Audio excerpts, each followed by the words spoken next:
रमा अपने बेटे चंदन के साथ चतरपुर गांव में रहती थी।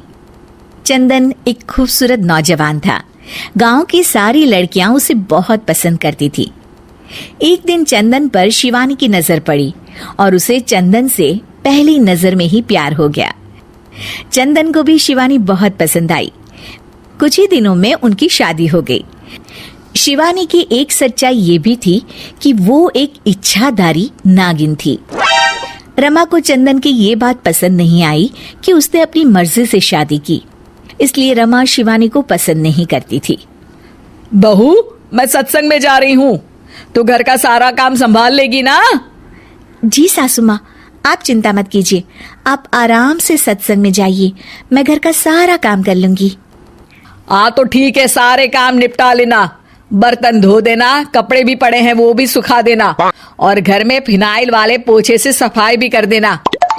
और ये देख, ये बाजार से सामान की लिस्ट लिखी है, उसे भी ले आना। हाय, शिवानी मन ही मन बोलती है, इतना सारा काम, बाप रे, बहुओं को क्या ये सारे काम करने पड़ते हैं। रमा सत्संग के लिए चली जाती है। शिवानी झाड़ू लेकर आती है और फिर सोचने लगती है, अब जब बहू बनी हूं तो इंसानों की तरह ही मुझे सारी जिम्मेदारियां निभानी चाहिए। पहले मार्केट जाकर सामान ले आती हूँ, फिर घर का काम कर लूंगी। शिवानी इच्छाधारी नागिन होने के बावजूद भी अपनी शक्तियों का इस्तेमाल ना करते हुए घर का सारा काम खुद ही करने में लग जाती है।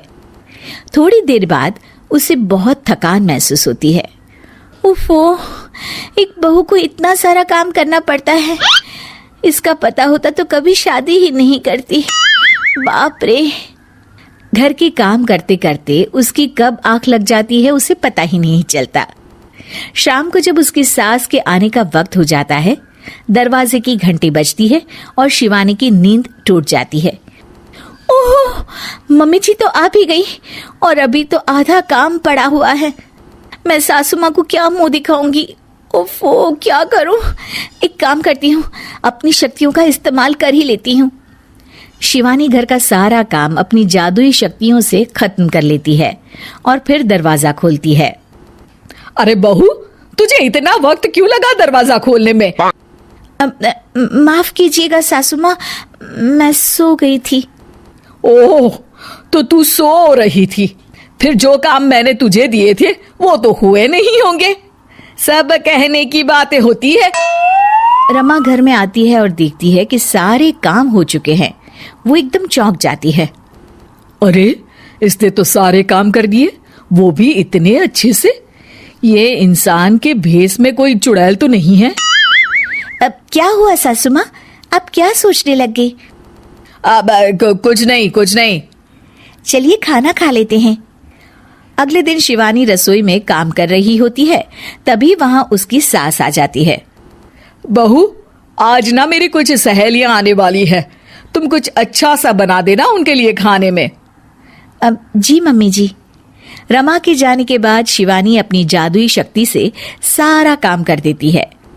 शाम को रमा की सारी सहेलियां आती हैं। अरे रमा, अपनी बहू से तो मिलवा। रमा शिवानी को बुलाती है। शिवानी बहुत ही सुंदर थी। रमा की सारी सहेलियां उसे देखकर चौंक जाती हैं। अरे रमा, तेरी बहू तो बहुत ही सुंदर है, अपने बेटे के लिए चुनकर बहू ढूंढी है तूने।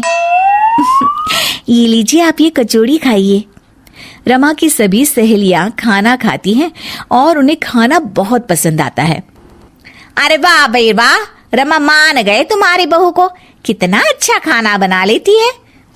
उस दिन पूनम की रात होती है और शिवानी घर के कामों में इतनी उलझी रहती है कि उसे याद ही नहीं रहता कि हर पूनम की रात को वो अपने असली रूप में आ जाएगी।